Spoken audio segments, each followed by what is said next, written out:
ಇಂದು ನಾನು ಮತ್ತು ವಿಧಾನ ಪರಿಷತ್ನಲ್ಲಿ ನಮ್ಮ ಪ್ರತಿಪಕ್ಷದ ನಾಯಕರಾಗಿರ್ತಕ್ಕಂಥ ನಾರಾಯಣಸ್ವಾಮಿ ಅವರು ಇನ್ನುಳಿದವ್ರ ಜೊತೆಯಲ್ಲಿ ಇನಾಮ್ ವೀರಾಪುರಕ್ಕೆ ಹೋಗಿ ಏನು ಕೊಲೆ ಆಗಿರ್ತಕ್ಕಂಥ ಮಾನ್ಯಾಳರ ಕುಟುಂಬದವರಿಗೆ ಸಾಂತ್ವನ ಹೇಳಿ ಅವ್ರನ್ನ ಭೇಟಿ ಮಾಡಿ ಬಂದಿದ್ವಿ. ಬಹುಶಃ ನನಗನ್ನಿಸ್ತದ ಇದೊಂದು ಇಡೀ ಮನುಕುಲವೇ ತಲೆ ತಗ್ಗಿಸುವಂಥ ಘಟನೆ ಇದು. ನಾವೆಲ್ಲರೂ ಅರ್ಥ ಮಾಡಿಕೊಳ್ಬೇಕು.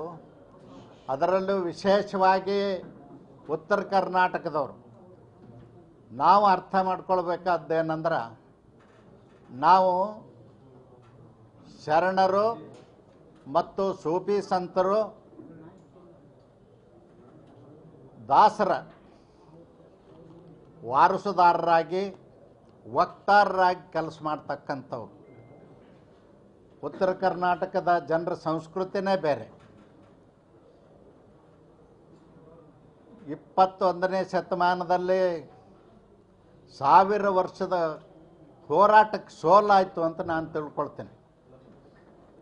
ಬಸವಣ್ಣನವರು ಯಾವ ಉದ್ದೇಶಕ್ಕಾಗಿ ತಮ್ಮನ್ನು ತಾವು ಅರ್ಪಿಸ್ಕೊಂಡಿದ್ರು, ಅವ್ರ ಜೊತೆಯಲ್ಲಿ ಅಂದಿನ ಶರಣರೆಲ್ಲರೂ ಅರ್ಪಿಸ್ಕೊಂಡಿದ್ರು, ಆ ಹೋರಾಟಕ್ಕೆ ಇವತ್ತು ಸೋಲಾಗಿದೆ ಅಂತ ನನ್ನ ಭಾವನೆ. ನನಗೊಂದು ಆಶ್ಚರ್ಯ ಆದದ್ದು,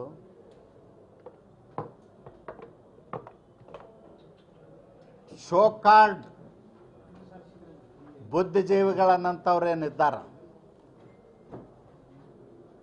ಯಾರು ನಾವು ಅಹಿಂದ ನಾಯಕರತ್ತ ಹೇಳ್ಕೊಂಡು ಓಡಾಡ್ತಾರೆ, ರಾಜ್ಯದ ತುಂಬ ವಿಧಾನಸೌಧ ಸುತ್ತ ಹಾಕ್ತಾರೆ, ಬುದ್ಧಿಜೀವಿಗಳತ್ತ ಒಬ್ಬರು ಬಾಯಿಂದನೂ ಈ ಘಟನೆ ಖಂಡಿಸ್ತಕ್ಕಂಥ ಮಾತು ಬರಲಿಲ್ಲ. ಅದು ಭಾಳ ನೋವಾಗಿದೆ ನನಗೆ.